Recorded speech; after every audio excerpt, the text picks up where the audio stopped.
안녕하세요. 사연에 빠지다의 DJ 민영입니다. 오늘은 상상만 해도 두근두근 아주 화끈한 이야기가 기다리고 있는데요. 오늘도 두 가지 사연이 준비되어 있으니까 끝까지 함께 해주시고요. 그럼 오늘의 첫 번째 사연 함께 만나볼게요.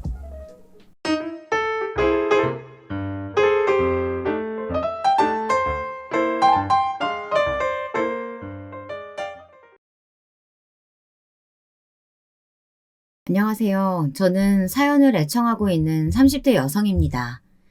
친구의 소개로 우연히 사연 채널을 애청하게 되었는데요. 젊은 시절 결혼하고 애를 낳다 보니 시댁 얘기라든지 남편 얘기라든지 공감되는 부분이 많더라고요. 아무도 구독자분들 중에선 다들 저보다 나이대가 있으신 분들이 많으실 것 같은데요.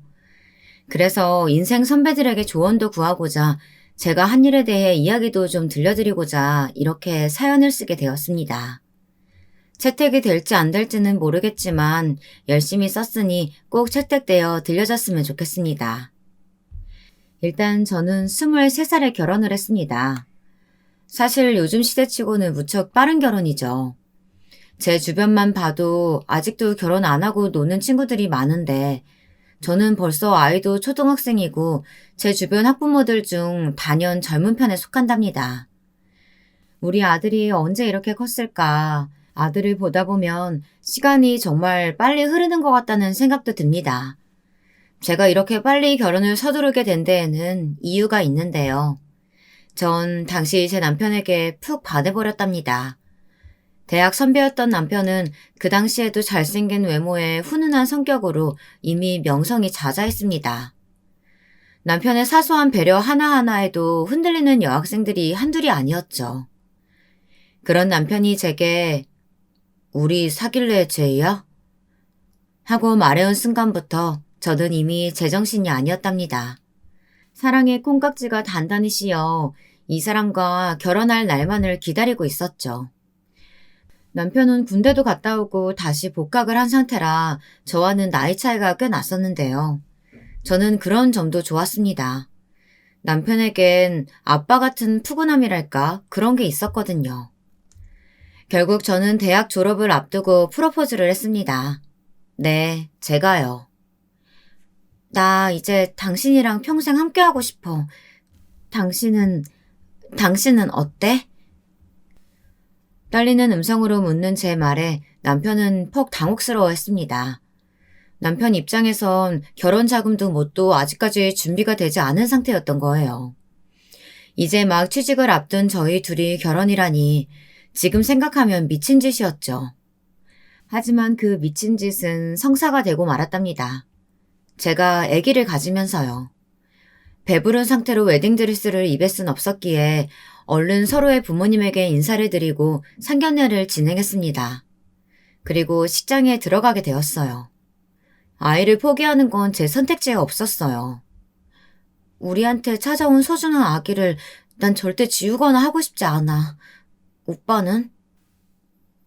그래. 네 생각이 그렇다면 나도 그래.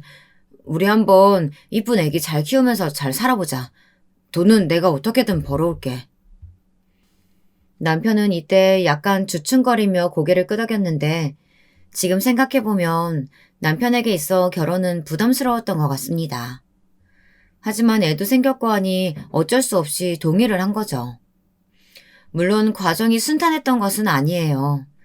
여기에 저희 친정어머니 아버지도 개입하셨었는데 얼마나 반대가 심했던지 몰라요. "너 지금 나이가 몇인데 이 창창한 나이에 무슨 결혼이야 얘. 애 키우는 게 쉬운 일인 줄 알아? 엄마 눈엔 네가 아직도 애인데 무슨 애가 애를 키우겠다고. 아이고 내가 정말 미쳐 팔짝 뛰겠네. 당신이 좀 뭐라고 말해봐요." 우리 딸. 아빠가 우리 딸 마음은 알겠는데 한 번만 더 생각해봐 줄 수는 없을까? 네 엄마 말 맞다나 너 친구들은 다들 취업해서 사회생활하고 연애할 나이에 너 혼자 집에서 애 키우는 거 엄마 아빠는 가슴 아파. 다혈질인 엄마와 온순한 성정의 아빠는 각양각색의 방법으로 저를 말리려 드셨습니다. 근데 자식 이기는 부모 없다고 그래도 제 뜻을 밀고 나가게 되었죠. 아직도 이때를 생각하면 부모님께 대못을 박은 것 같아 죄송한 마음이 한가득입니다. 지금은 저희 아들을 너무 예뻐해 주시는데 그럼에도 당시 답답하고 슬퍼하셨을 부모님의 마음을 생각하면 말이에요. 그런데 반대는 친정 쪽에서만 있었던 게 아니었습니다. 뭐라고? 아니 시원이 네가 결혼을 한다고? 저기 아가씨, 나도 생명 지우고 그러는 거 안 된다고 생각하는 사람인데 이건 좀 아니지 않아요? 가뜩이나 우리 애는 앞길 창창하는데 아가씨랑 애 뒷바라지 하느라 그 좋은 앞길 다 망쳐버리는 노릇인데 그걸 용납할 엄마가 세상 어디에 있겠어요? 나는 우리 애 혼자 키우면서 정말 별고생 다 했어요. 우리 아들한테 거는 기대가 아주 크다고요. 그래서 더 용납 못해요. 애를 치우던가 빨리 조치를 취해요. 정 무서우면 내가 병원 같이 가줄 테니까. 겁먹을 거 하나 없어. 아님 지금이라도 당장 씌우자고요. 어머님, 저는 싫어요. 저는 못해요. 이미 이 사람도 결혼하자고 약속했어요. 엄마, 가만히 앉아서 말 들어봐요. 내가 취직하고 돈벌이도 하면서 애 키울 수 있어요. 엄마 시대 때도 다 그렇게 살았었잖아요. 이 사람도 어느 정도 애 키워놓고 나면 일 다시 하기로 했고요. 부정적으로만 생각하지 말고. 아니, 내 시대랑 니네 시대가 같아? 니네 시대는 다르지? 남자 여자 다 벌어서 애 키워도 허리가 휠지경인데 어떻게 너 혼자만 돈을 벌겠다는 거야? 아이고 불쌍한 내 아들. 결국은 내 신세가 됐어. 아이고. 남편의 어머니, 시어머니는 시아버지와 젊을 적 이혼하시고 혼자 남편을 키워오셨다고 했습니다. 시아버지께서 아마도 술과 여자 문제가 심각하셨던 걸로 들었어요. 시어머니가 그 때문에 꽤나 고생을 하시다 결국은 도망 나오다시피 이혼을 하셨다고요. 그 이후에도 상당히 고생을 하셨는데요. 남편에 대한 애착이 거기서 파생되어 나오신 것 같았습니다. 근데 하시는 말씀들이 너무 기분이 상하게 하시더라고요. 상처를 받을 수밖에 없었습니다. 거기다 생각지 못한 복병이 있었어요. 남편에게는 동생 되는 시누이가 한 명 있었는데요. 그 시누이가 상상 이상의 언행을 구사하는 인물이었죠. 맞아요. 우리 오빠가 얼마나 공부도 잘하고 똑똑한 사람인데 결혼하고 죽어라 뒷바라지만 하고 살기엔 좀 아깝지. 언니가 뭐 대단한 집안도 아닌데. 언니도 섭섭하겠지만 우리 엄마 입장도 이해해줘요. 오빠도 마음 고쳐먹고.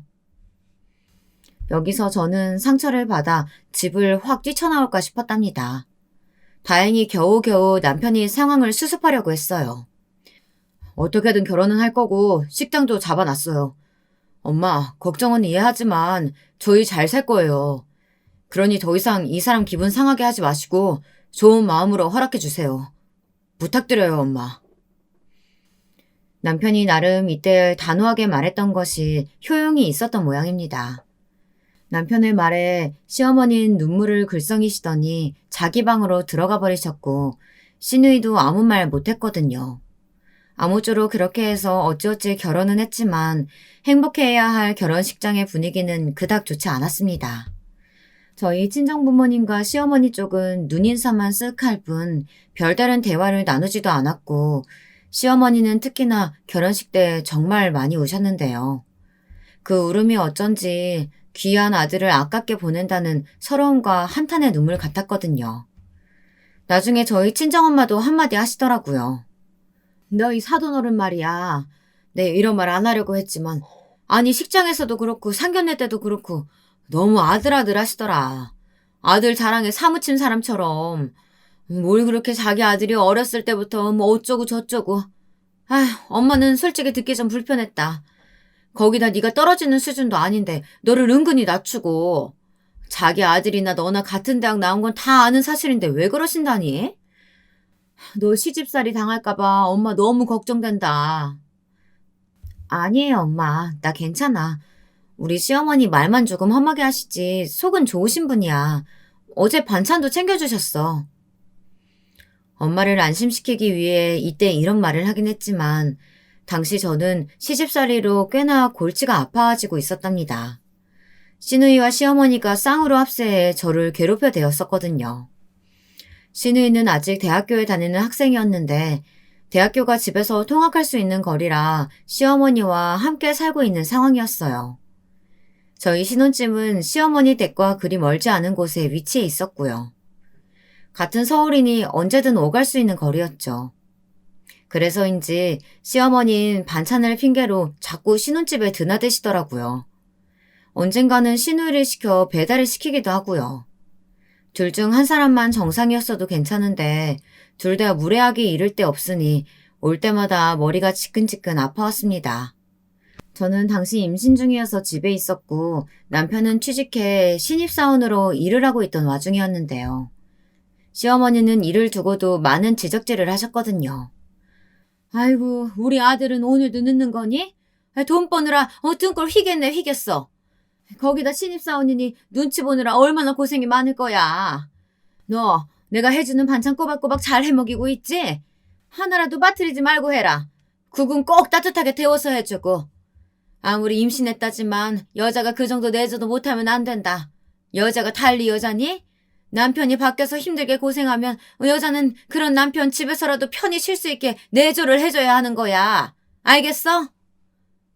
네, 어머니 알고 있어요. 그래서 항상 제가 어머니 반찬에 제 반찬도 새로 해서 주고 밥도 따뜻하게 데워서 주잖아요. 여기서 저희 어머님의 문제는 임신한 제게는 한 번도 상태를 묻지 않으셨다는 거예요. 아기는 어떠냐, 입덧은 없냐 이런 걸 묻지도 않으시고 그저 자기 아들 챙기기에만 급급했습니다. 사실 전 임신했을 적 입덧을 해 잘 먹지 못했거든요. 피골이 상접할 정도로 잘 먹지 못하고 구역질을 하니 친정엄마는 그런 저를 안쓰러워하시며 이것저것 챙겨주시려고 했는데 시어머니는 올 때마다 반대의 행동을 하시더라고요. 이래서 시어머니는 무섭고 어려운 존재구나라는 걸 그때 뼈저리게 느꼈습니다. 그러던 어느 날 임신 막달에 사건이 터졌습니다.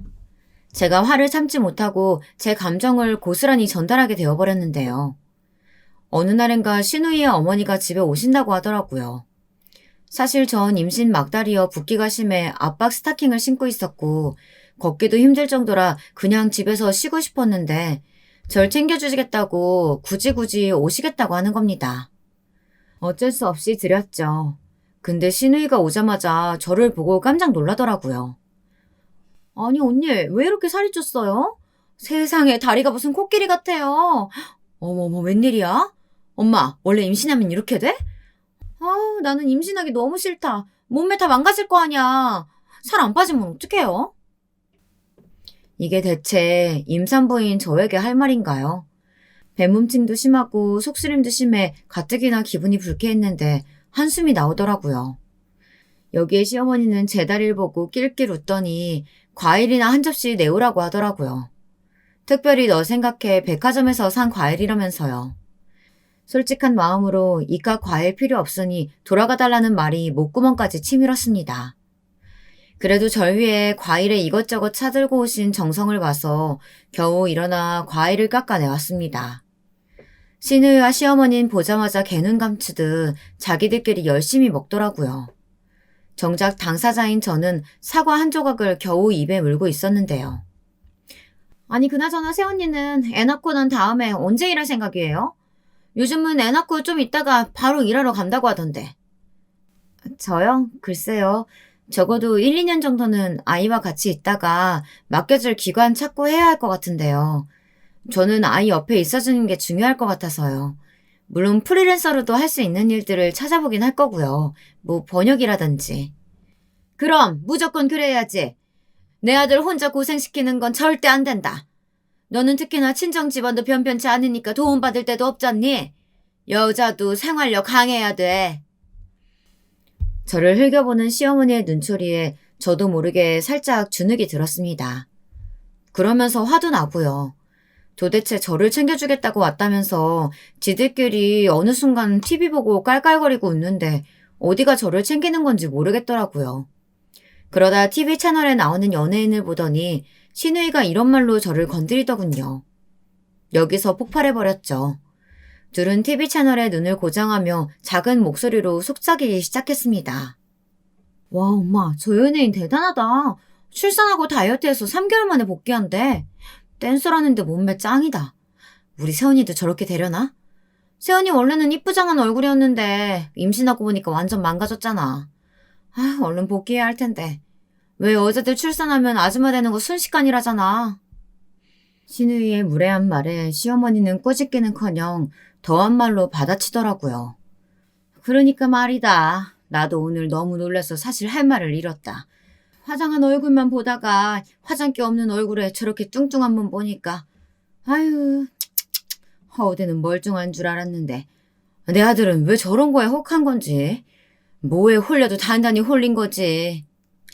원래 오빠가 공부는 잘했어도 여자 보는 눈은 바닥이었잖아. 엄마 몰라 그거? 오빠 만났던 여자들 다 못생겼던 거? 저는 잠시 누워있겠다 하고 방에 들어와 있었는데 작은 목소리로 속삭이는 말들이 들려오니 미치겠더라고요. 더 이상은 못 참겠어 나와서 대뜸 큰 소리로 소리를 질렀습니다. 아가씨, 말이 너무 심하지 않아요? 어머님도요. 임신해서 살찌고 부은 거 가지고 그런 식으로 말하는 거 정말 아니지 않나요? 어머, 너 안 자고 있었니? 아니, 우리는 그냥 농담한 거야. 얘는 무슨 정생까지 하고 그래. 아유, 당황스럽게. 우리 가야겠다. 시간이 벌써 이렇게 됐네. 가자, 얼른 짐 챙겨라. 당황한 시어머니는 비겁하게도 신우이의 손을 잡고 서둘러 나갈 채비를 하더군요. 저는 그 앞을 가로막고 당장 저에게 사과하라고 말했습니다. 정식으로 사과하지 않으면 넘어가지 않을 거라고요. 적어도 사과는 받아야 한다고 생각했으니까요. 그러자 시어머니와 시누이는 모네 미안하다는 말을 중얼거리더니 농담한 거라며 예민하게 굴지 말라고 하더라고요. 이게 예민한 걸까요? 어떤 며느리가 그런 말을 대놓고 듣고 가만히 있을 수 있을까요? 사과나 하세요. 미안하다니까. 내가 몇 번을 말하니 미안하다고. 아휴, 우리 가야겠다. 가서 밥 먹어야 돼. 그렇게 두 사람은 주랭랑치듯 도망가 버렸어요. 전 눈물이 줄줄 흘렀습니다. 마침 일을 마치고 퇴근한 남편에게 분풀이를 하듯 시누이와 시어머니가 한 말을 그대로 말해버렸죠. 근데 여기서 남편이 한 행동은 저를 단단히 실망하게 만들었습니다. 남편은 믿지를 않더라고요. 에이, 우리 엄마가 그런 말을 했다고? 동생은 그냥 철이 없는 거고 뭐 엄마는 그냥 동생 말에 맞장구 쳐주려고 한 말이지 진심 아닐 거야. 당신도 참 예민하다. 뭐 그런 거에 일일이 반응해. 그럼 너 피곤해져. 적당히 넘겨. 임신 막달인데 컨디션 조절 신경 써야지. 그 순간 열이 뻗쳐나왔죠. 임신 막달이라 컨디션 조절에 힘써야 한다는 걸 아는 양반이 저에게 저런 말을 할 수 있을까요? 남편들은 결혼 후 달라진다는 말, 저희 남편에겐 절대 해당 사항이 없는 말인 줄 알았는데 그 믿음도 배신당한 기분이었습니다. 저는 너무 분해 씩씩거리며 남편에게 휴지를 집어던졌어요. 그래, 당신은 당신 엄마 말만 들어. 내가 노움이라도 했어야 하는데 못한 게 천추의 한이다. 그리고 아무리 시누이 말에 맞장구 쳐주는 거라고 해도 어떻게 나한테 잘못 홀린 거라든지 그런 말을 해? 나 정말 이해하려고 해도 이해가 안 돼. 당신 시어머니나 시누이나 출산 후 정말 꼴도 보기 싫어. 정말 온 분노를 담아 터뜨려버린 것 같습니다.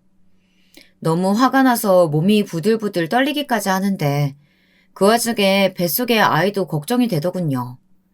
그래서 그냥 문을 쾅 닫고 방에 들어가 배를 쓰다듬으며 잠이 들었습니다. 남편은 그 다음날 좀 미안했던지 아침 식사를 자신이 알아서 차려 먹고 나갔더라고요. 그리고 미안하다는 쪽지를 남겼는데 그럼에도 저는 기분이 찝찝해서 서글펐습니다. 왜 임신 중에 제가 이런 일을 겪어야 할까? 인터넷 게시판에 올라오는 수많은 시댁살이 글이 그렇게나 공감될 수가 없었어요.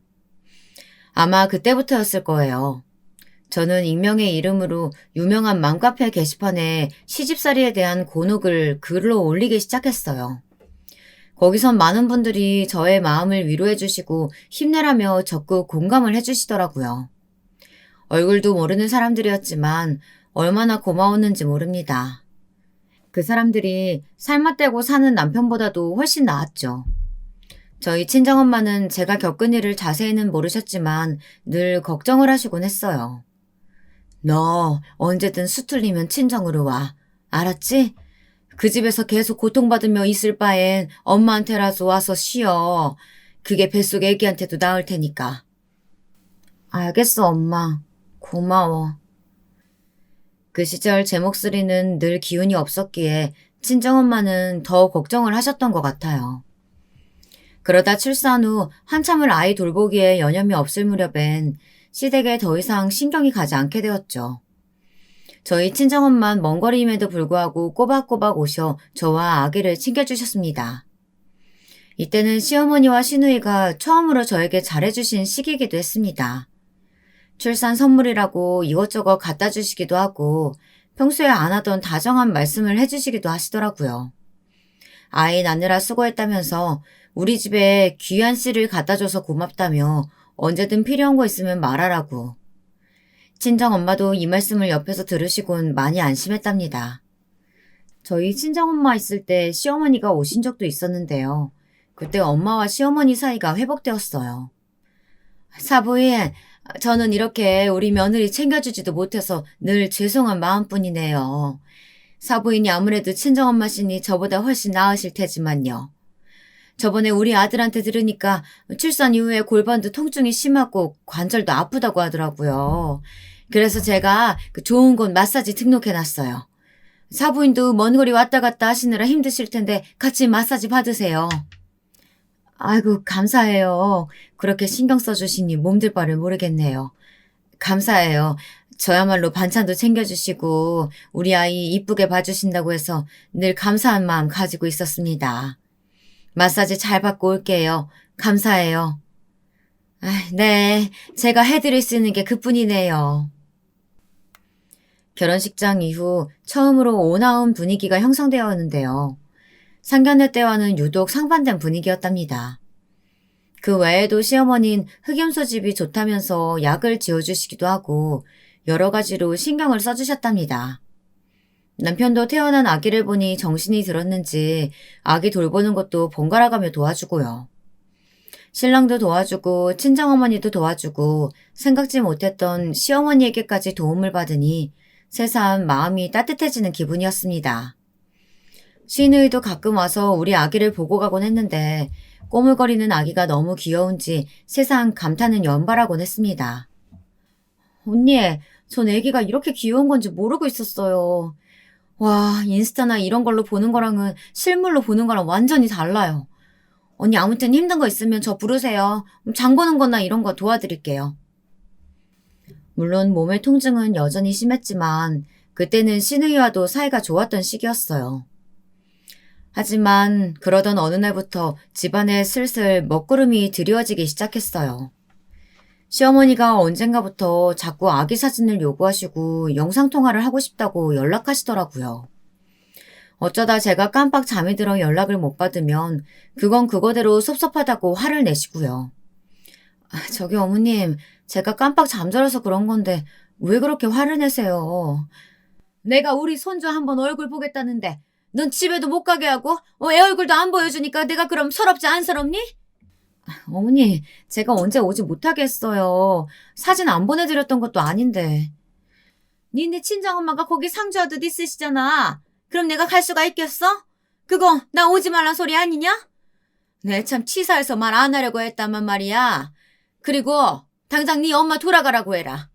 내 아들이 얼마나 불편하겠어. 사부인이랑 하루 종일 같이 있으면 얘가 저녁 들어와서 쉴 수가 있겠냐고. 역시나 시어머니는 자기 아들을 걱정하셨던 거였어요. 저희 친정엄마가 집에 있으신지 2달쯤 되었을 때였는데 그게 뭐 그리 긴 기간이라고 곧바로 본색을 드러내시더라고요. 저도 너무 기가 찼습니다. 근데 나중에 알고 보니 웃기게도 남편이 이를 시어머니에게 살짝 흘리기도 했더군요. 엄마, 나 집에서 팬티도 제대로 못 갈아입고 아무튼 좀 불편해. 장모님이 딱히 나한테 뭐 구박하거나 하는 건 아닌데 그래도 우리 둘이 지내던 집에 갑자기 장모님이 상주해 계시니까 엄마가 어떻게 말해주면 안 돼? 뭐 세상에, 우리 아들 많이 힘들었구나.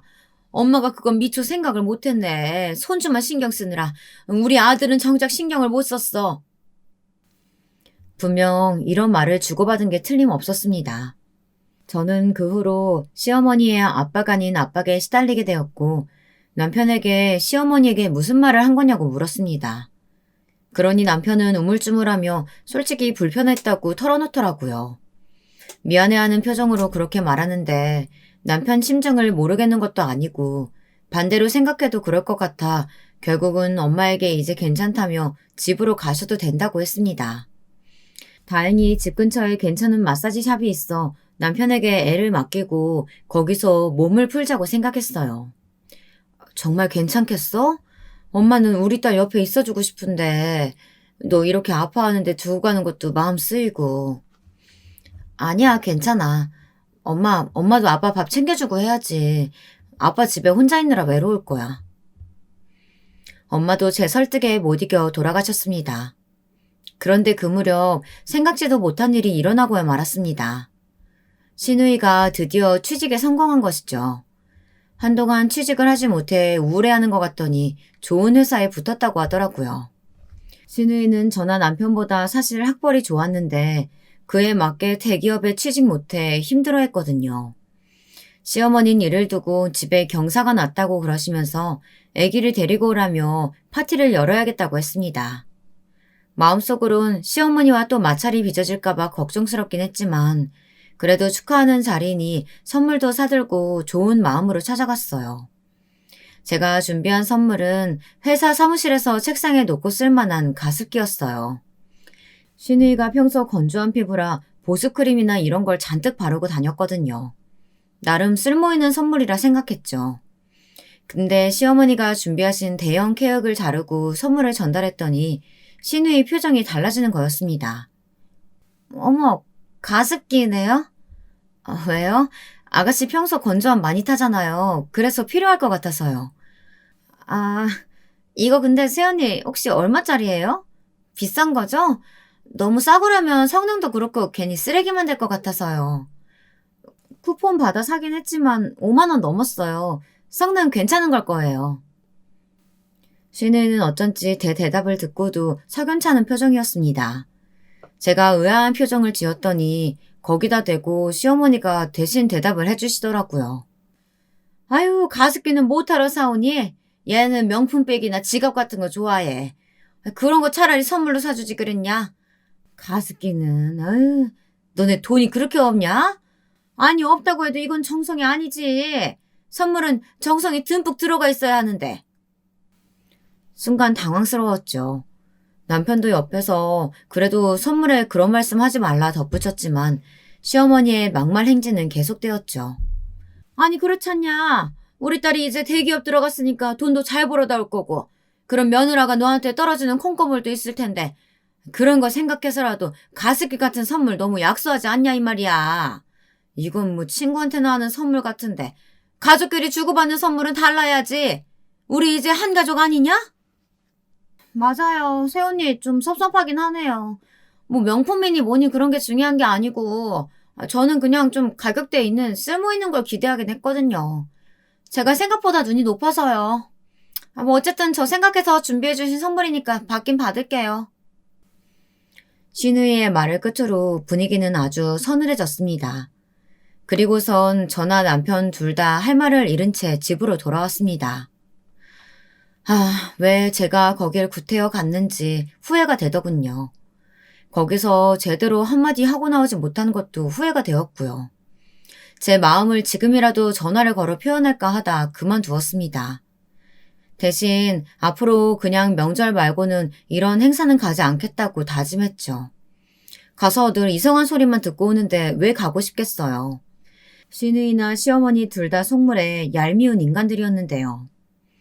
아무쪼록 저는 그 다음부턴 시어머니 생신이나 명절이 아니면 굳이 연락도 드리지 않았고 거리를 두었습니다. 근데 참 이건 가혹하다라고밖에 말할 수가 없네요.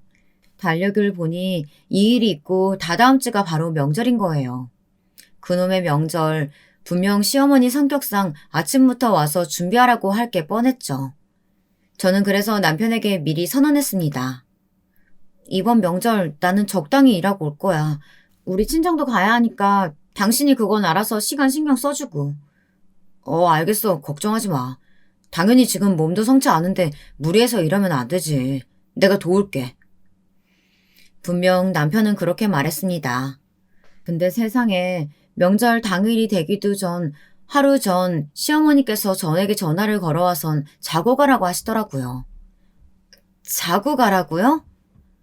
원래 명절 당일 전날부터 시댁에서 요리하고 하룻밤 자고 난 후 당일에 같이 밥을 먹는 게 자기 집안의 전통이라고 하더군요. 산후통이 있는 며느리를 일을 할 수 있는 몸 상태가 아닌데도 구태여 시어머니는 저를 불러 일을 시키고 싶으신 걸까요? 결론만 말씀드리면 저는 일단 명절 전날에 갔습니다. 남편의 애걸복걸하는 부탁 때문에요. 이번 한 번만 가주면 다음엔 명절 전날 시댁에 가지 않는다는 조건으로 말이죠. 시어머니는 다행히 아기가 있으니 제게 많은 일을 시키진 않으셨습니다. 다행히 이땐 무슨 생각이었는지 시누이도 와 있어서 둘이 뚝딱뚝딱 요리를 하더라고요. 저는 많이 시킬 줄 아는데 내심 의외였고 다행이었습니다. 근데 웬걸 착각이었더라고요. 저녁이 되니 갑자기 생각지 못한 시댁 쪽 어르신분들이 한 분 한 분 도착하기 시작하셨습니다. 어머님 쪽분 들이셨는데 어머님은 그때부터 저를 이리저리 끌고 인사를 시키러 다니기 시작했어요. 그래, 여기가 내가 이번에 들인 며느리. 인물이 괜찮다고요? 화장이라서 그래. 언니, 그나저나 언니, 우리 딸 이번에 대기업 들어간 거 들었어? 그래, 그 유명한 회사. 내가 얼마나 기분이 좋은지. 이상한 건 시어머니는 자기 딸 자랑을 은근히 섞어가며 저를 소개시켰는데 이야기가 이어질수록 자기 딸 자랑이었지 제 얘기는 없었어요. 나중에 저를 궁금해하시는 분이 고향이 어디냐 이런 얘기를 묻기도 하셨는데 시어머니는 귀신같이 획 가로채선 저한테 요리한 음식들이나 들고 오라고 하시더라고요. 어딘지 모르게 저를 숨기는 느낌이었습니다. 예의상 인사는 시키지만 적당히 빠지고 부엌대기로 있으라는 느낌이었죠. 기분이 상당히 나빴습니다. 제가 창피하게라도 한 걸까요? 거기다 제가 혼전 임신으로 결혼을 했는데 그 부분이 드러나기라도 할까봐 상당히 조심스러워하는 눈치였습니다. 아이고, 혼전 임신? 그래, 나도 당황스러웠지. 근데 뭐 혼전 임신이라고 콕 집어 말하긴 그렇고 결혼하겠다고 지들끼리 얘기하고 나서 그 다음에 애가 생긴 거야.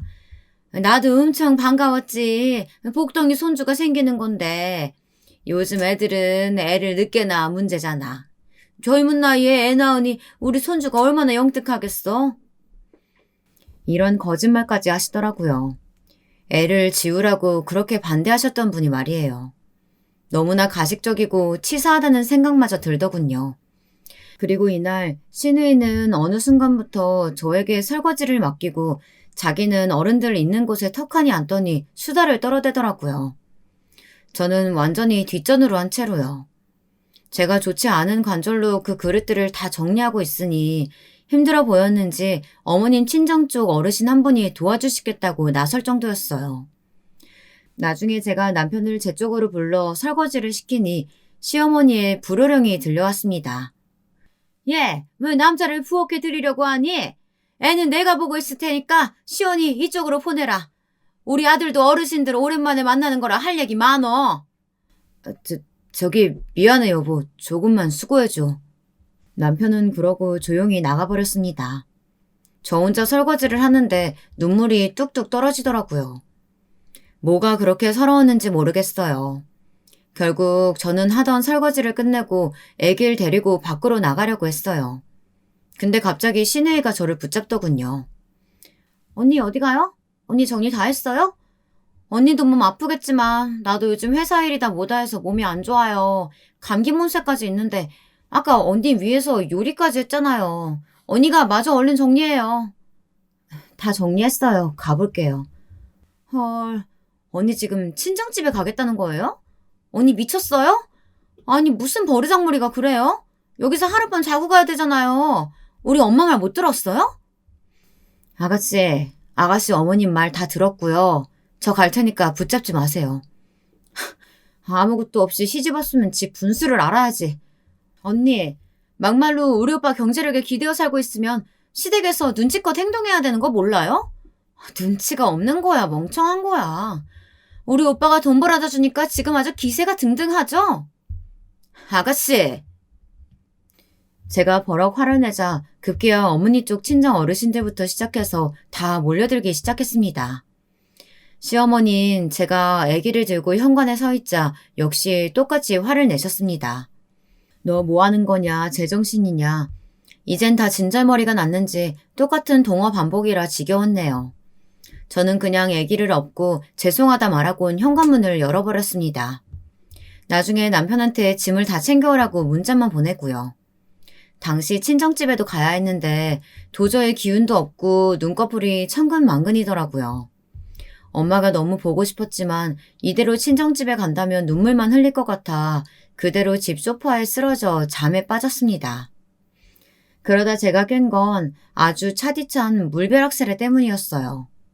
일어나 보니 제 온몸이 차디찬 물에 적셔져 있고 그 사이 노한 시어머니와 시누이가 보이더군요. 이게 아주 미쳤나? 친정집에 간 줄 알았더니 여기 있었네? 너 지금 명절날 이게 무슨 태도냐? 네가 그러고 나가서 내가 얼마나 창피스러웠는지 알아? 시어머니는 기어이 사건을 터뜨리시더라고요. 시누이는 옆에서 저를 세찬 눈길로 노려보고 있었고요. 처음엔 믿기지 않았습니다. 제가 시어머니에게 물살이를 당한 것이요. 근데 시어머니 손에 든 바가지를 보니 상황이 파악되더라고요. 네가 아무리 근본 없는 애라고 해도 내가 받아주고 품어주려고 했는데 어떻게 이런 배신을 때릴 수가 있어? 어른들 앞에서 그러고 나가는 게 어딨어? 이 천박하고 근본도 없는 거사. 미안하지만 난 도저히 널 며느리로 받아줄 수가 없다. 그러고 싶지도 않고 넌 앞으로 명절이든 어디든 오지 마. 출입 금지야. 저절로 신음소리가 흘러나왔습니다.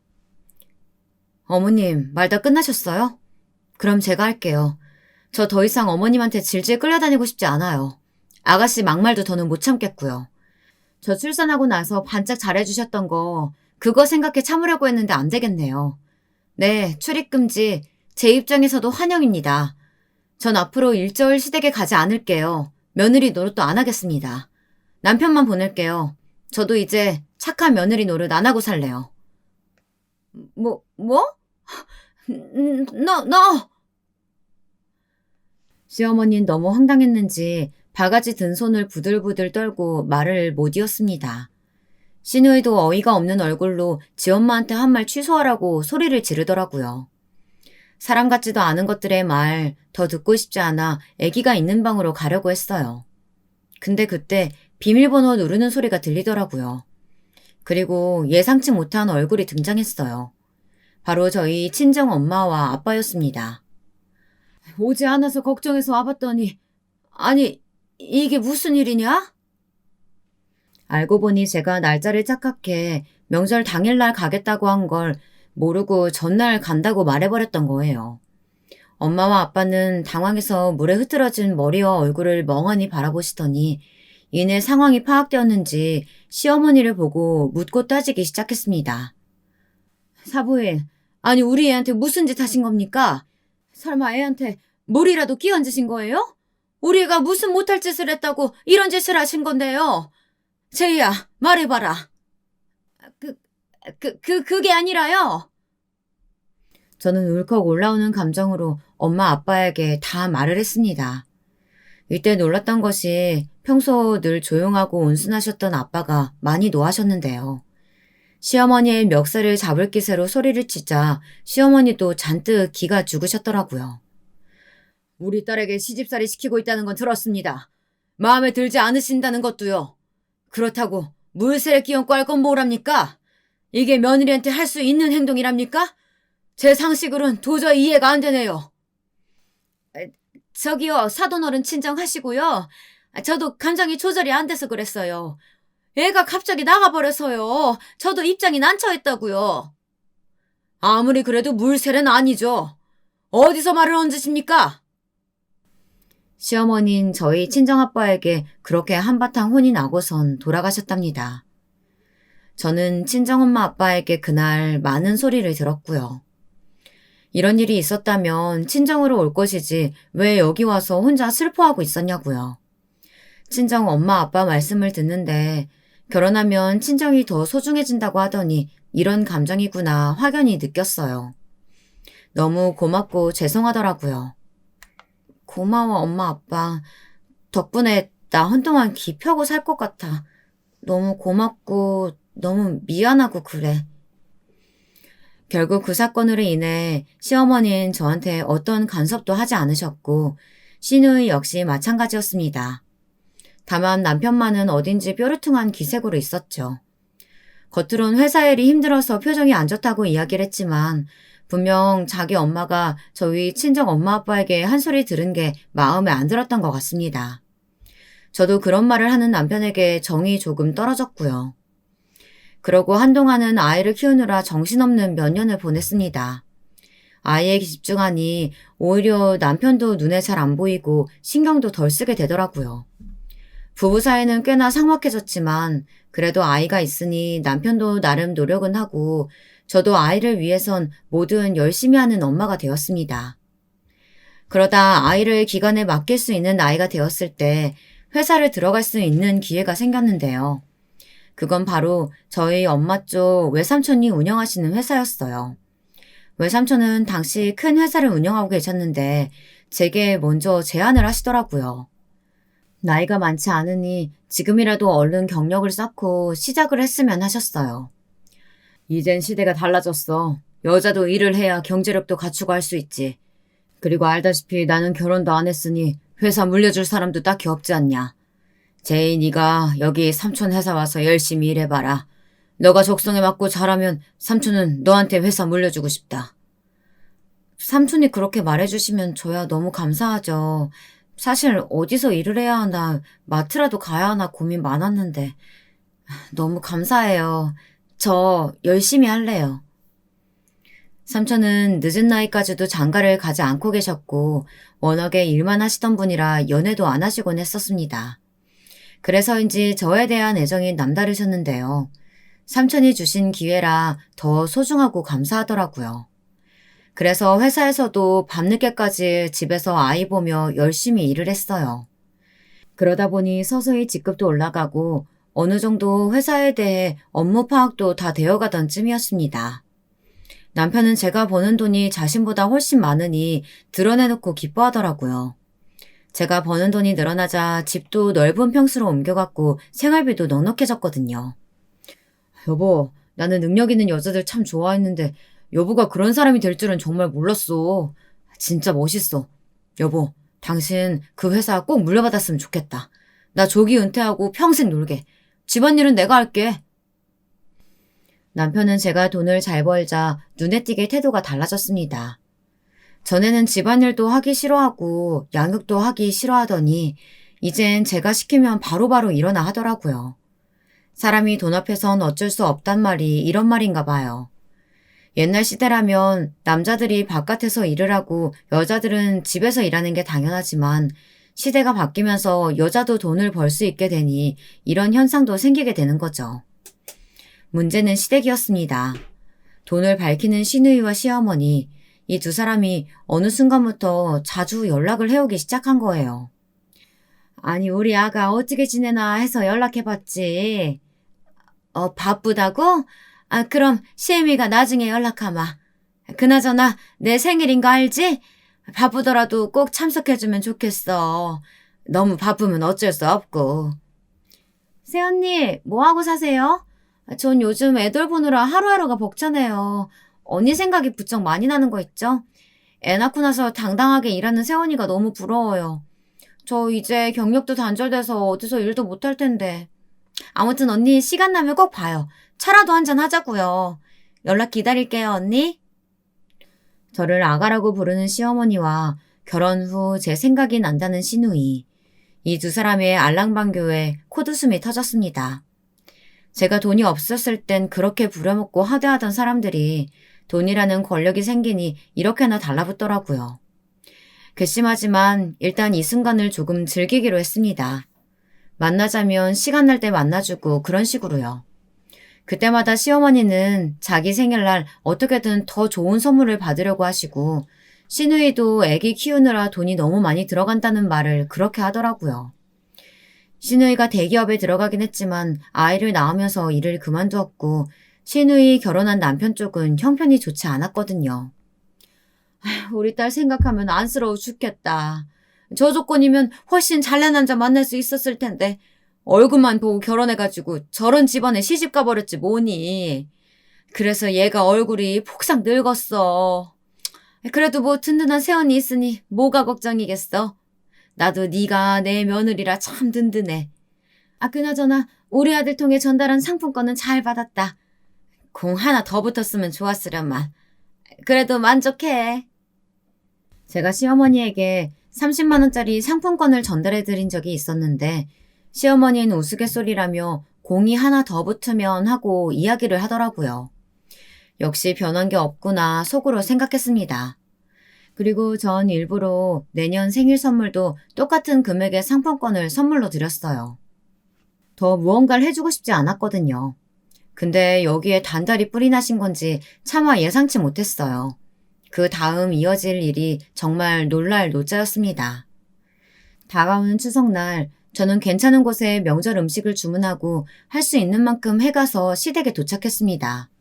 근데 제가 들어오자마자 어딘지 모르게 분위기가 쎄하더라고요. 시누이와 시어머니는 음식을 안 했는지 전혀 음식 냄새가 나지 않았고 먼저 시댁에 도착해 있던 남편은 제 눈치를 보고 있었습니다. 그때 갑자기 시어머니가 퉁을 놓더라고요. 너 그 명품백은 뭐니? 그 명품백 이리 줘봐라. 이런 건 네 시누이가 더 어울려. 원래 물건도 사람 따라간다고 어울리는 사람이 입어야 물건이 가치를 드러내는 법이거든. 네가 입으니까 시장 싸구려 같잖니? 어머님 무슨 말씀이세요? 갑자기 가방 잡아당기지 마세요.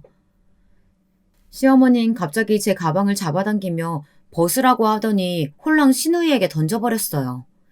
그 바람에 가방에 있던 노트북이며 수첩이며 다 떨어져 버렸죠. 시누이는 명품백을 보란듯이 매더라고요. 거 봐라. 네 시누이가 훨씬 더 잘 어울리네. 세상에. 그래 명품이 명품 만났네. 바로 이거야. 시어머니는 계속해서 시누이 칭찬을 하며 가방을 절대 벗기려 하지 않았습니다. 제가 달라고 계속 말씀을 드렸는데요. 결국 열받아 가방을 주지 않으면 경찰에 신고하겠다고 말했습니다. 그러자 우습다는 듯 저를 보더니 그러더군요. 아이고, 이제 네 시애미를 경찰에까지 신고하겠다고? 언니, 무슨 이런 하극상이 다 있어요? 언니가 이런 명품이 어울려요?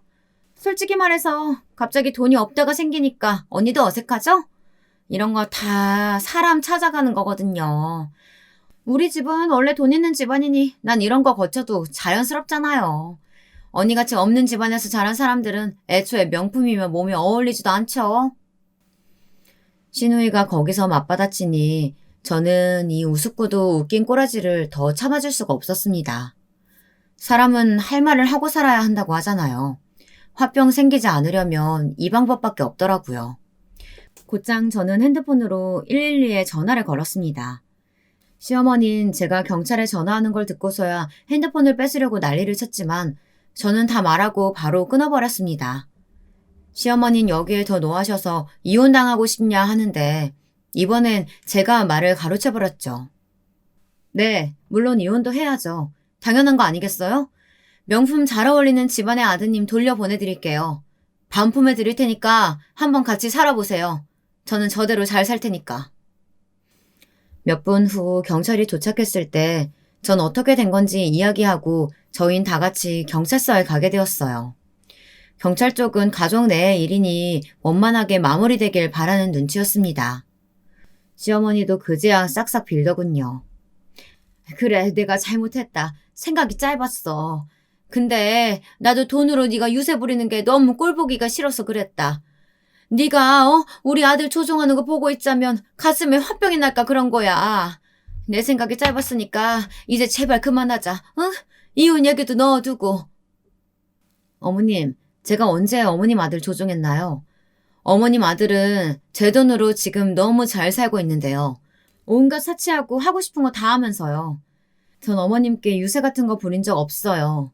그렇게 느끼셨다면 그건 어머님 생각이죠. 그, 그래, 내가 다 잘못했다. 야, 너도 얼른 와서 빌어. 새언니, 미안해요. 내가 아까 한 말은 다 제정신에서 나온 말 아니었어요. 나 미쳤었나 봐. 실언이라고 하며 용서를 비는 이 둘을 두고 저는 일단 경찰서를 나왔습니다. 더 이상 상황은 악화시키지 않았어요. 대신 남편이 열심히 제 눈치를 봤죠. 사실상 시어머니와 시누이가 저를 그렇게 대하는데도 한마디 하지 않고 꼼짝 못하고 있었잖아요. 그 죄를 알아서인지 눈치 보며 거의 하인 노릇을 자처하더라고요. 어찌됐건 저는 그날 이후 시댁과는 완전히 절연하고 우리 아들과 함께 잘 살고 있답니다. 시댁에선 손주 보고 싶다며 연락이 간간히 오시지만 싸그리 무시하고 있습니다. 회사에서 제 가치를 인정받으며 사는 지금의 생활이 너무나 행복하고 좋아요. 전에 제가 당했던 수모를 생각하면 더더욱 말이죠. 지금까지 사연 들어주신 여러분들 모두 감사하고요. 항상 어디에서나 당당한 여러분들이 되길 바랄게요.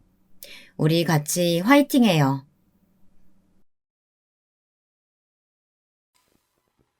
안녕하세요. 저는 30대 후반이 된 워킹맘입니다. 사실 오늘 제 이야기를 보내게 된 건 한 번쯤 누군가에게 말하고 싶었던 이야기를 털어놓고 싶었기 때문이에요. 겁은 나지만 그래도 용기 낸 만큼 끝까지 들어주셨으면 해요. 그럼 결혼했을 적 때의 이야기부터 시작해 볼게요. 남편과는 같은 회사에서 만났어요. 저는 당시 남편보다 연상이었고 회사에 빨리 들어와 승진을 거듭하고 있던 터라 직급이 높았죠. 남편은 신입으로 들어온 사원이었는데 일처리에 허둥거리기도 하고 상사의 말을 잘못 알아듣고 처리하여 회사에 손해를 한번 끼친 적도 있는 이른바 문제 사원이었습니다.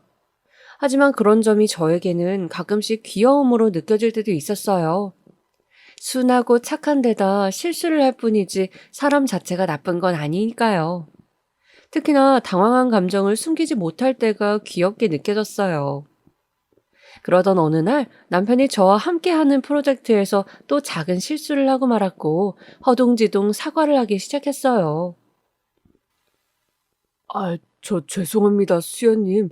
제가 어제 한 번 더 확인을 하고 보고를 했어야 하는데 정말 죄송합니다. 준호 씨, 회사 생활에서 이런 식으로 실수하고 사과로 무마하는 건 프로답지 않다고 생각해요. 거기다 준호 씨도 어렵게 들어온 회사이니 알 거 아니에요. 여기가 그리 만만치 않다는 걸요. 앞으로 좀 더 신중했으면 좋겠어요. 오래 살아남으려면 그래야 하고요. 네, 알겠습니다. 명심하겠습니다. 그런 의미에서 오늘은 내가 밥 살게요. 혼만 내고 밥이라도 안 사면 좀 그렇잖아. 저녁에 시간 있어요? 그렇게 남편과 갖게 된 단둘의 만남에서 저희는 꽤 깊은 대화를 나누게 되었고, 이 대화는 몇 달 후 연인 사이로 발전하게 만들어졌어요. 남편은 당시 제가 저녁 자리를 제안한 것에 꽤나 놀랐다고 해요. 그때 회사 사람들은 저의 이미지를 향해 이런 별명을 붙이곤 했는데요. 얼음 마녀라는 별명이에요. 매사 모든 일에 철두철미하고 공사 구분이 철저한 사람이다 보니 그런 별명이 붙여졌고 남편도 그리 생각했는데 막상 만나보니 소탈하고 털털한 모습이 많이 보여 그때부터 저를 여자로 보게 되었대요.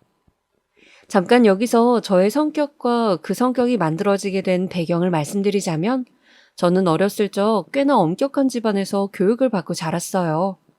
교육을 해주시는 분들이 부모님은 아니었어요. 저희 아버지는 당시 외국을 오가며 사업을 하시는 분이었고 어머니 역시 아버지 사업을 도와주시느라 집에 계시는 날이 잘 없었어요. 그래서 제 곁에는 항상 저를 봐주시는 도우미 아주머니가 계셨고 전 엄마 밥보다 도우미 아주머니가 해주시는 밥을 먹으며 자랐습니다. 제 숙제를 봐주시는 것도 개인학습 교사였고 하루의 일상을 말할 수 있는 사람도 집에서 일하시는 아줌마들이거나 엄마의 비서뿐이었어요. 하지만 엄마는 자신의 빈자리가 저에게 안 좋은 영향을 미칠 것을 염려해 항상 제 주변에 절 감시하고 주시할 수 있는 사람들을 붙여놓곤 했어요. 그리고 그분들은 대부분 엄마의 지시를 받아 잘 이행하는 사람들이었죠. 매사 엄격하셨고 제가 정해진 분량의 일을 다 마치지 못하면 바로 엄마에게 보고를 하곤 했어요. 보고를 받은 엄마는 저를 단단히 혼내시곤 하셨죠. 수연아, 너 오늘 학교 숙제 다 안 해갔다며? 엄마가 그랬잖아. 숙제는 그날 하고 끝마치는 거라고. 엄마가 지금 여기 외국 나와 있다고 소홀히 할 거니? 엄마 실망시킬 거야? 알겠어요, 엄마. 이제부턴 꼭 하고 잘게요. 엄마는 10살짜리 여자애한테도 휴식을 잘 주지 않았습니다. 저에겐 친구도 없었고 하다못해 그냥 자유롭게 말을 나눌 수 있는 상대도 없었어요. 주변은 모두 아이의 감정엔 관심을 보이지 않는 어른들 뿐이었으니까요. 아마 그때부터 시작되었던 것 같아요. 저의 원인 모를 우울과 불안, 그리고 외로움 말입니다. 어렸을 적 제대로 된 부모의 사랑을 받지 못하고 자라면 반드시 성인이 되어서 그 영향이 온다고 하죠. 어쩌면 저는 그걸 몸으로 뼈저리게 겪었던 것 같아요. 말수는 점점 없어갔고 혼자라는 시간이 훨씬 익숙해진 아이가 되었을 때서야 부모님이 완전히 한국에 오셨지만 그때 이미 부모님과 저 사이의 정서적 거리는 너무도 멀었습니다. 그리고 이미 마음속 깊이 부모님을 원망하고 있었어요. 한 번도 겉으로 티내진 않았지만 제 성적에만 관심을 가지던 부모님에겐 손톱만큼의 애정도 느낄 수 없었으니까요. 그래서일까요? 엄마, 나 엄마 아빠가 원하는 대학 붙었으니 이제 독립할게요.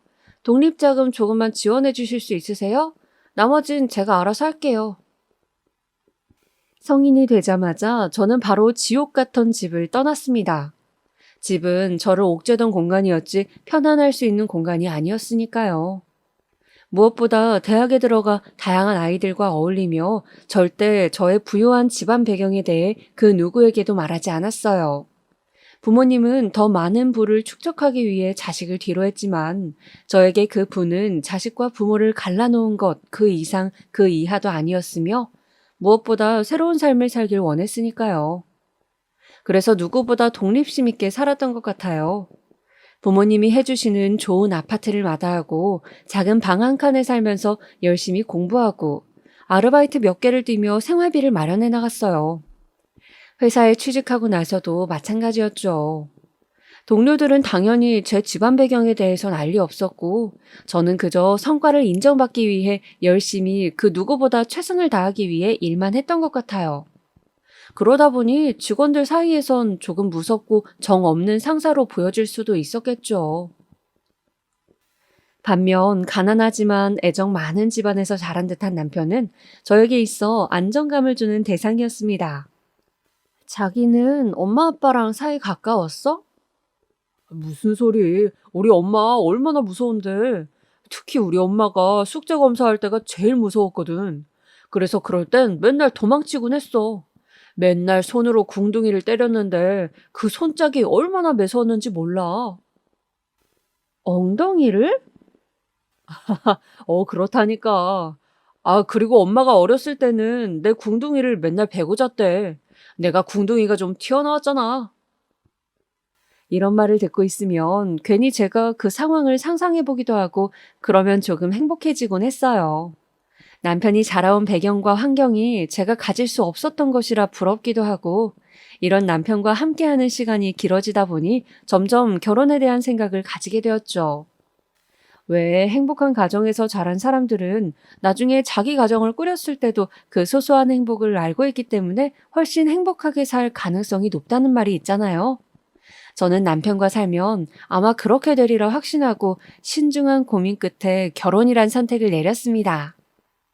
그런데 결혼을 앞두고 예상치 못한 난관이 생기고 말았어요. 바로 시어머니가 저를 그닥 별로 마음에 안 들어 하셨거든요. 일단 제가 남편보다 3살이 많다는 점을 마음에 안 들어 하셨어요. 시어머니 말론 여자가 기가 세고 남편보다 월급이 많으면 남자 기 누르기 마련이야. 얘가 고개를 못 들고 다닌다고. 뭐니 뭐니 해도 가장은 남편이어야 하는데 네가 우리 아들보다 직급도 높고 나이가 많다 하니 우려되는구나 하시더라고요. 엄마, 무슨 그런 소리를 해. 이 사람 정말 부드럽고 다정한 사람이야. 이 사람 때문에 나 회사 생활도 잘 버티고 지금까지 다니고 있는 거라고. 그리고 무엇보다 나는 이 사람 아니면 안 돼. 그런 줄 알아. 남편이 제 편 들어준답시고 옆에서 한 소리를 덧붙였지만 시어머니는 더 노하셨을 뿐 저에 대한 부정적인 편견이 바뀌지 않으셨어요. 어떻게 해야 할까 고민이 깊어졌죠. 저는 남편이어야 하는데 그렇게 고민하던 찰나 그냥 시어머니 옆에서 애교도 부려보고 한번 며느리 노릇 해보자고 다짐했어요. 어차피 한 가족 되면 얼굴 볼 일 많을 텐데 지금 관계를 잘 다져놓는 게 결코 저에게 손해가 아닐 거라 생각했거든요. 당시 저희 시어머니께선 불교 신자여서 일주일에 한 번씩 절을 가셨는데 그때마다 동행하기 시작했어요. 일부러 어머니를 따라 절도 드리고 절밥도 먹었고요. 다리도 아프고 힘들긴 했지만 막상 시어머니 따라온 절은 굉장히 매혹적인 곳이었습니다. 올 기회가 없었지만 자연 속에 위치한 절에 오면 굉장히 마음이 평온해지고 정리되는 느낌이 들었어요. 그러면서 실제로 절을 좋아하게 되었고 불교 문화에 관심을 갖게 되었습니다. 시어머니도 제가 지나가는 스님들과 자연스럽게 대화를 하자 언젠가부터는 유심히 보기 시작했어요. 그리고 정성을 보인 지 한 달이 지나자 결국 시어머니 입에서 허락의 말씀이 떨어졌습니다. 그래, 네가 이렇게까지 하는데 내가 뻗대는 것도 보기 안 좋구나. 허락하마. 정말 너같이 독한 애는 처음 본다. 네, 어머님 감사합니다. 저 준호 씨랑 잘 살게요. 대신 내가 지켜볼 거다. 네가 내 아들한테 잘하는지 못하는지 감시할 거라고. 어머님도 참 그런 감시 안 하셔도 돼요. 제가 결혼을 허락받았을 때 남편은 너무도 좋아했고 이제 장애물도 없겠다 얼른 준비하자고 재촉했어요. 저도 어려운 과제를 끝낸 기분에 무척 행복했죠. 허나 저는 속으로 친정부모님이 걱정되었습니다. 분명 집안 수준, 남편의 경제력 수준을 보실 분들인데 남편은 부모님 눈높이에 차지 않았으니까요. 남편에게도 한 번도 제 어린 시절 이야기나 집안에 대해 이야기한 적이 없었기에 지금에 와서 이 상처들을 다 밝힐 엄두도 나지 않았습니다. 그래서 고민을 한 끝에 친정 부모님을 찾아가 먼저 말했죠. 그러자 역시나 부모님의 반대는 막강했습니다. 예전에 소개라도 시켜줬어야 반대를 하든 말든 하지. 근데 그 청년 너보다 직급도 낮은 사람이라며. 그런 남자랑 만나 무슨 미래가 있겠니? 너는 우리한테 외동딸인데 하나뿐이 없는 딸을 고가 그런 놈에게 시집을 보내라고? 난 못한다. 네가 결혼을 취소하든 아님 부모와 연을 끊든 해라. 아버지. 지금까지 너 입혀주고 길러주고 키워준 건 우리야. 물론 우리가 옆에서 그걸 하나하나 해주지 못하고 다른 사람 손을 빌리긴 했지만 그렇다고 해서 부모가 아닌 건 아니다. 부모로서 자식이 가시밭길 간다는데 그걸 좋다고 박수칠 순 없어. 이 결혼 안 된다. 아버지 생각도 엄마 생각도 같다. 그럼 인연 끊을게요. 죄송해요, 엄마, 아빠. 뭐라고? 네, 지금 생각하면 부모님에게 너무도 잔혹한 말이 되었겠지만 이미 부모님에 대한 원망이 짙었던 저로선 부모님을 설득할 자신도 없었고 그러고 싶지도 않았던 것 같아요. 이제까지 내 선택대로 잘 살아온 인생, 이대로 또다시 부모님이 망치게 냅둘 순 없었습니다. 그래서 남편에게는 거짓말을 하고야 말았습니다. 부모님이 미국에 있는데 아버지가 아프시고 어머니가 병간호를 해야 해 상견례는 생략하고 최대한 작은 결혼식만 올리자는 말을 했죠. 그럼 자기네 부모님이 결혼식에 못 오신다는 거야? 그래도 하나뿐인 딸 결혼식인데. 근데 상황이 어쩔 수가 없어서 미안해. 최대한 작게 하자. 혹시 결혼을 반대하시는 거야? 그게 나중에 말할게. 그냥 이번만은 내 말대로 해주라. 남편은 부모님과 제 사이가 무척 좋지 않다는 걸 짐작한 듯 했지만 제 무언의 신호를 인식하곤 더 묻지 않았습니다. 저는 후회하고 싶지 않았어요. 내가 어떻게 여기까지 왔는데. 그래서 더 바락바락 웃으며 행복하게 결혼식을 올리려 했던 것 같습니다. 물론 그 과정에서도 부모님이 참석을 안 한다는 소리를 들은 시어머니의 반대가 다시 한번 있었습니다. 지금 생각해도 끔찍한데 부모님 대역도 세우고 암튼 이건 생각조차 싫어 그냥 넘어가도록 하겠습니다. 하지만 문제는 결혼 후였습니다. 결혼을 하고 남편은 여전히 다정하고 좋은 사람이었지만 시어머니는 결혼하자마자 저를 아이 문제로 압박하기 시작했어요. 제가 나이도 많고 노산일 수 있으니 지금부터 준비를 하지 않으면 큰일 난다는 거였죠. 요즘은 나이가 많아도 낳을 수 있는 방법이 많은데 시어머니는 그 부분을 생각하지 못하시는 듯 했습니다. 얘, 지금 네 나이가 31야. 31면 옛날 같았으면 말이다. 이미 결혼해서 애가 이제 초등학교 입학을 앞두고 있을 나이야. 아유, 어머님, 제가 그이랑 2년 정도는 신혼 보내다가 아이 낳기로 했어요. 말씀드렸잖아요. 그리고 아직 제 나이 그렇게 많지 않아요. 33세 준비해서 나와도 문제 없을 거예요. 너도 참 이기적이다. 얘, 너조차고 애가 기형아라도 되면 어떡할 거니? 산모 나이가 많을수록 기형아 출산이 많은 건 모르니? 엄마, 아이 문제는 우리끼리 결정짓고 싶어요. 왜 이 사람 생일날까지 와서 이런 잔소리를 하세요? 잔소리는 무슨, 이게 잔소리니? 니들은 내가 염려되어서 하는 말도 그저 늙은이 잔소리로밖에 안 들리는 거지? 아니, 그게 아니고요, 엄마. 사실 요즘 젊은 분들이라면 이해하시겠지만 결혼하고 남편과 신혼생활을 가지고 싶은 건 당연한 욕구 아닌가요? 저로선 2년이란 시간이 그렇게 긴 시간도 아닌 것 같은데 시어머니는 무슨 신혼을 2년씩이나 가지냐며 재촉하곤 했습니다.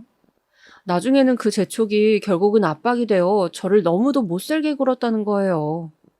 제가 직장에 있을 때도 수시로 전화하여 아이 문제를 말씀하시고 그러다 보니 저도 일하는데 지장이 생겨 언젠가부터는 시어머니 전화는 받지 못하게 되었습니다.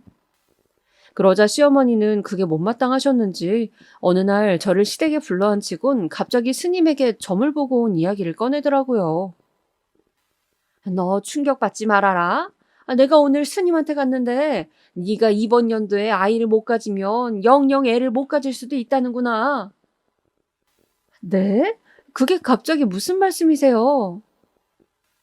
스님이 말씀하시기를 네 팔자에 애는 한 명이란다. 더 낳을 수도 없대.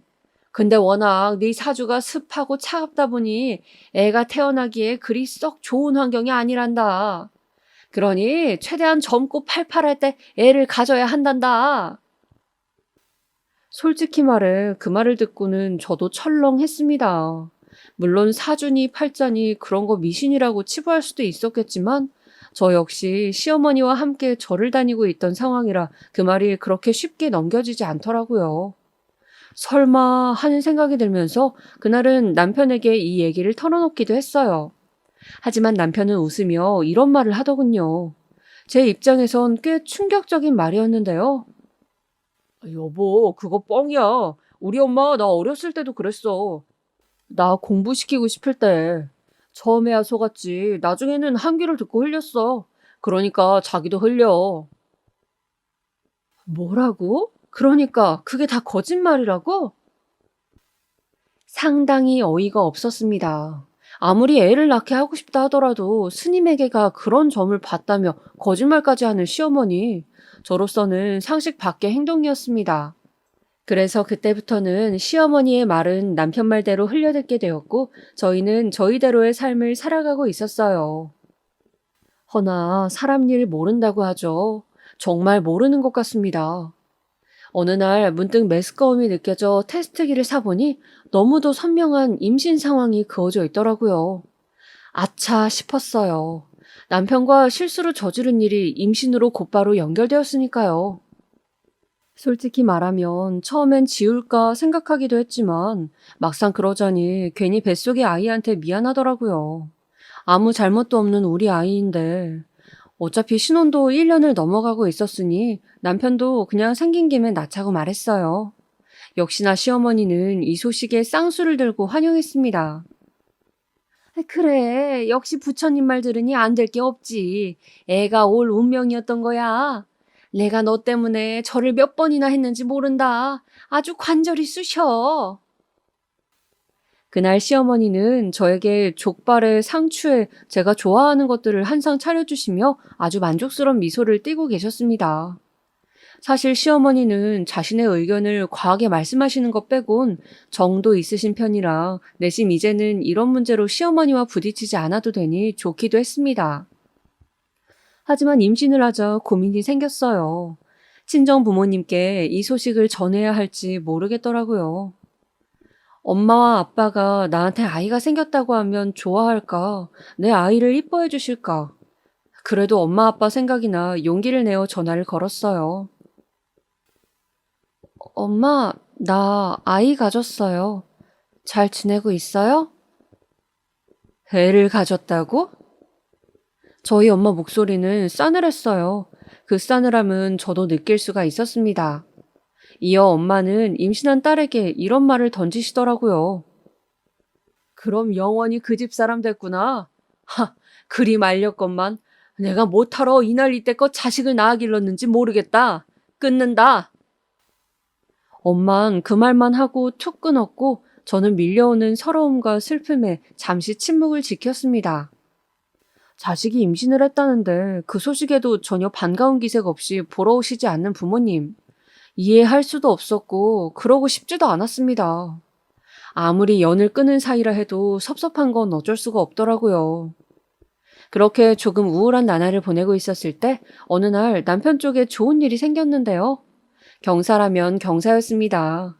바로 시어머니께서 가지고 계신 땅이 재개발 지역으로 선정되면서 땅값이 급등한 거였습니다. 예전에 시할머니께서 물려주신 땅이라고 했는데 거의 쓸모없는 시골 땅이라 시어머니조차 아유, 그거 돈도 안 되는 땅이야 라고 말씀하시곤 했어요. 그랬는데 그 땅이 갑자기 팔리며 거액의 돈을 쥐게 되신 거였죠. 시부모님 집 사정이 넉넉한 것도 아니고 시아버지께서도 아픈 허리로 계속 경비 일을 하고 계셨으니 저는 너무 잘 됐다 싶어 잔치도 준비하고 작은 선물도 준비했죠. 어머님, 너무 축하드려요. 이사 계획이시라고요? 어디로 가세요? 글쎄 모르겠다. 한강이 보이는 아파트로 갈까 생각 중인데 거기가 부자들이 아주 많이 산다 하더라고. 또 아파트 안에 보안 요원들도 있다네.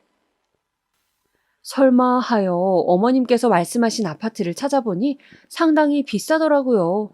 평수도 꽤 컸는데 시부모님 둘이 사시기엔 조금 과하다 싶은 감이 있었어요. 그런데 시어머니는 오히려 이제 내가 부자가 됐는데 뭔 놈의 돈 걱정이냐며 다 쓰고 죽을 거란 말씀을 하셨죠. 그래, 본인 돈 본인이 쓰시겠다는데 말하기도 뭐해 그냥 지켜봤죠.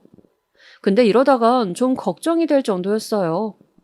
물론 저도 부유한 가정에서 자라 어마어마한 가격의 집에서 늘 고급 옷만 입고 살긴 했었지만 시어머니의 소비는 어딘지 도를 넘어서는 것 같았습니다. 거기다 시어머니는 이제 돈 없고 가난한 사람들은 대놓고 무시하시기 시작하더군요. 예, 근데 아까 그 아줌마 말이다. 시장 옷 입고 백화점 활보하던 아줌마. 너무 빈티나지 않았니? 아니, 어떻게 그 차림으로 백화점으로 올 생각을 한다니? 나는 도통 이해가 안 되는구나. 아, 그러셨나요? 저는 기억이 안 나는데. 안 나긴. 말 나온 김에 너도 이제 나 따라 백화점 나올 땐 좀 갖춰 입고 와라. 네? 갖춰 입어요? 명품관 갈 때는 차려입고 오라고. 저가 말고 고가 브랜드로. 돈 없으면 카드라도 줄 테니까 시엠이 쪽팔리게 하지 말고 꼭 그래라. 알겠지? 내가 이제 다른 건 몰라도 빈티 나는 건 용서가 안 돼요.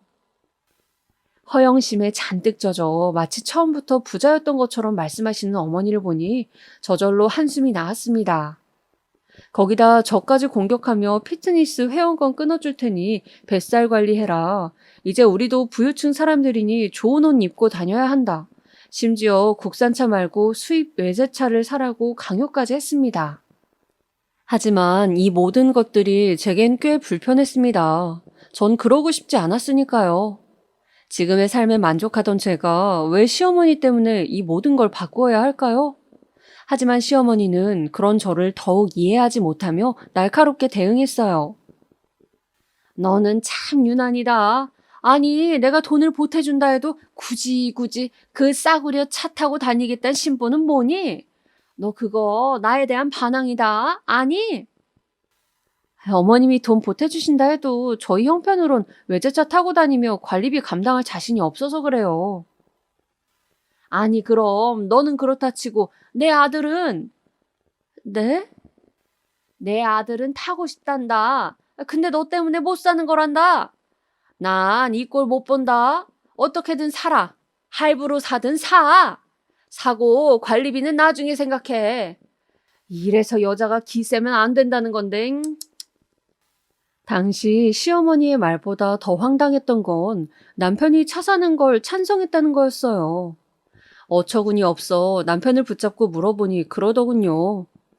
아니, 그게 실은 나도 타고 싶지. 원래 남자들의 로망은 좋은 외제차 아니야.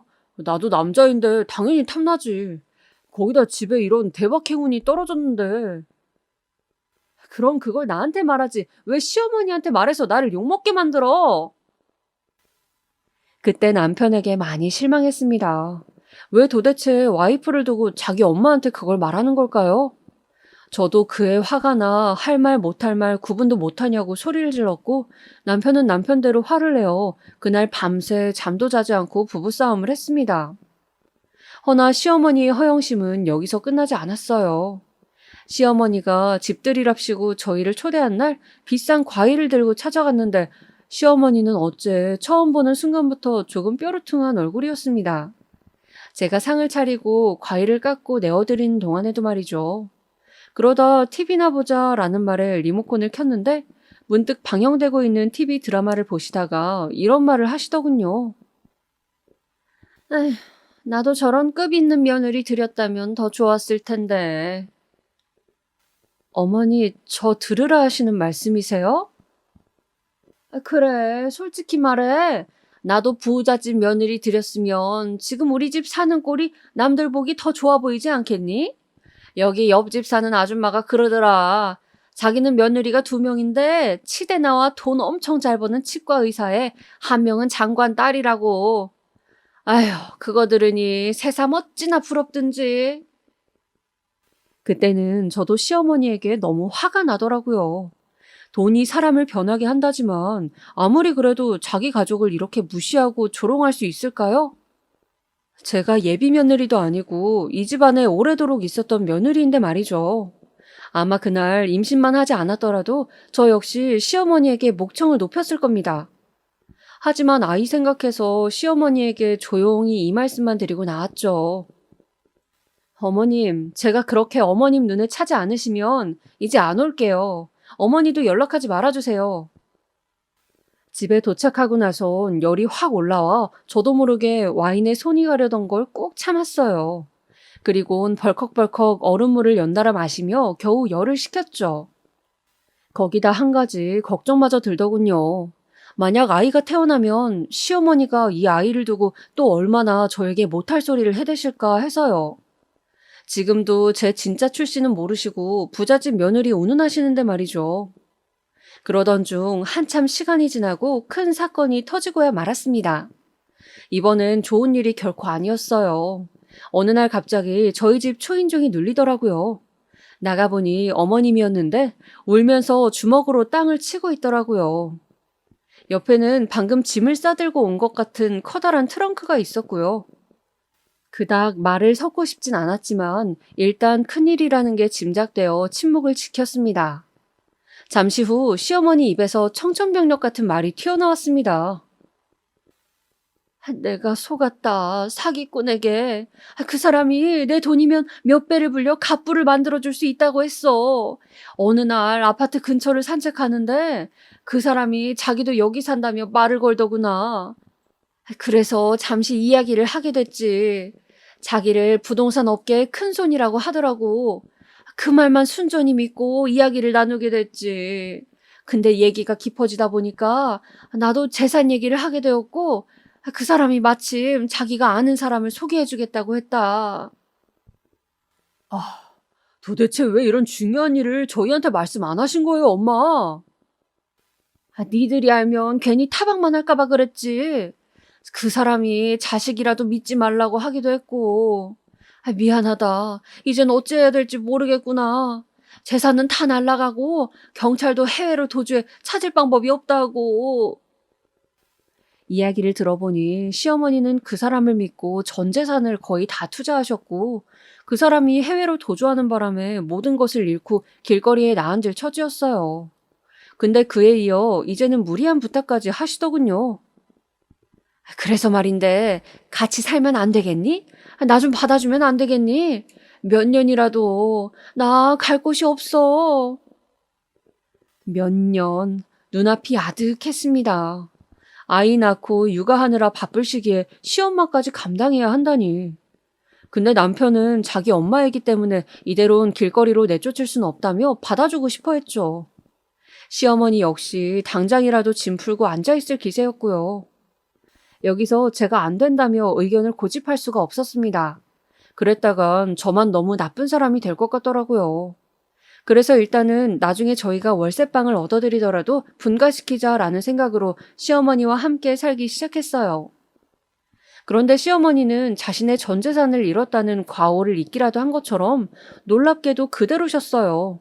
예를 들면 이런 것이었어요. 제가 청소를 하면 일부러 가서 거길 한 번 더 닦고 설거지도 마찬가지였습니다. 어머님, 제가 거기 했는데 안 닦으셔도 돼요.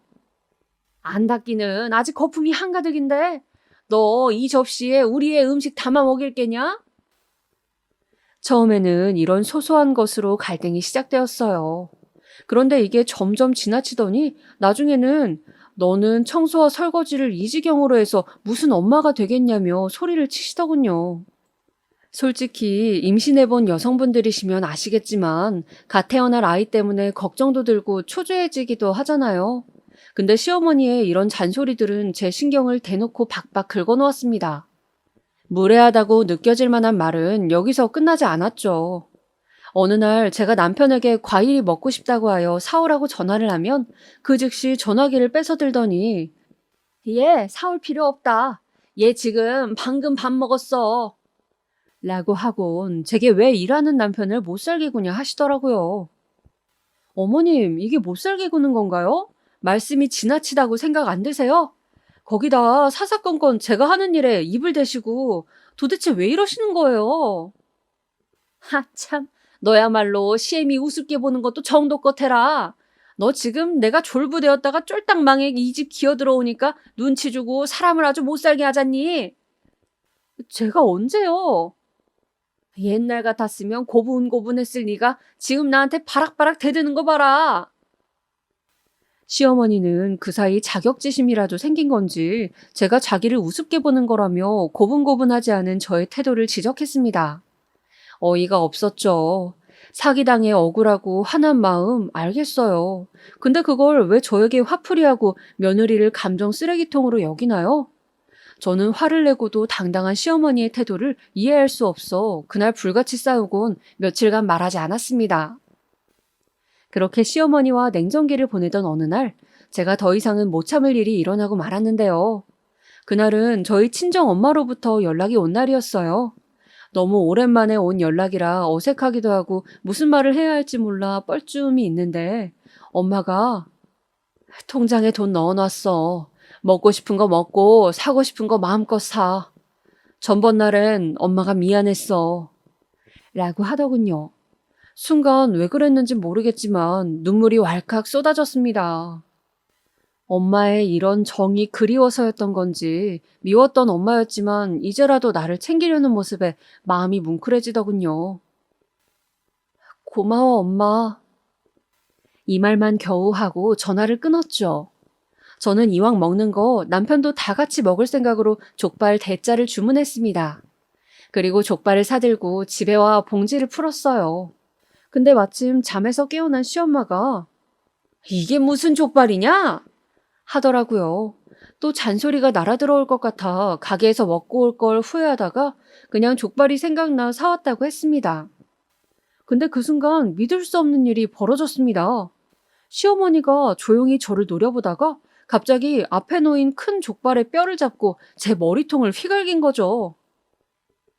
야, 지금 이 시간에 쫄쫄 굶어가며 일하는 네 남편 생각은 안 하고 네 주제에 이런 비싼 고기를 처먹어?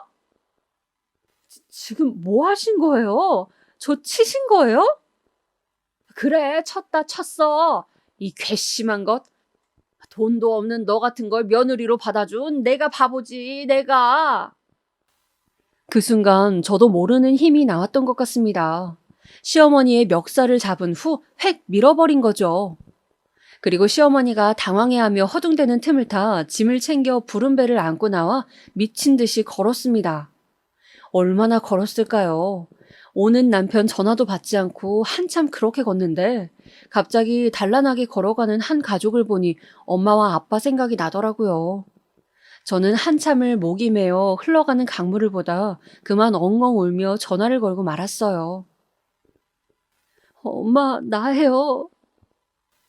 뭐라고 말했는지도 모르겠지만 엄마는 울면서 하는 제 말을 모두 침착하게 들으셨습니다.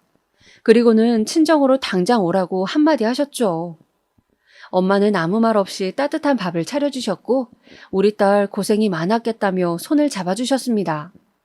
하지만 제 소식을 엄마에게 들으셨는지 깜짝 귀국한 아빠는 불같이 화를 내셨습니다. 너 왜 그따위 대접을 받으면서 아빠한테는 아무 말도 안 한 거냐? 아무리 부모 자식 영 끊었다 해도. 아빠 미안해. 나도 서툴렀어. 어휴, 됐다. 아빠 탓이야. 아빠가 너한테 먼저 연락해줬어야 하는데.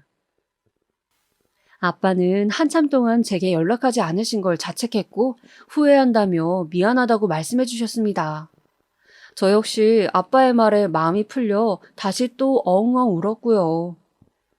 그렇게 울면서 부모님과 화해를 한 뒤에야 얹힌 마음이 조금 내려가는 것 같았습니다. 그리고 다음날 아빠는 갈 데가 있으니 준비하고 나오라 하더군요. 갈 데? 어디? 네 시어머니 만나러 가야겠다. 넘어갈 수 없어. 처음엔 시어머니 얼굴을 다시 보고 싶지 않아 고개를 저었지만 아빠는 절대 이대로 못 넘어간다며 당장에 주소를 달라고 하셨어요. 워낙 완강하게 나오자 저 역시 잠시 생각을 하게 됐죠. 근데 또 생각해보니 제가 못 갈 이유도 없겠더라고요. 다름 아닌 제 집이잖아요. 굳게 결심하고선 주소를 알려드렸습니다. 역시나 집엔 시어머니가 계셨어요.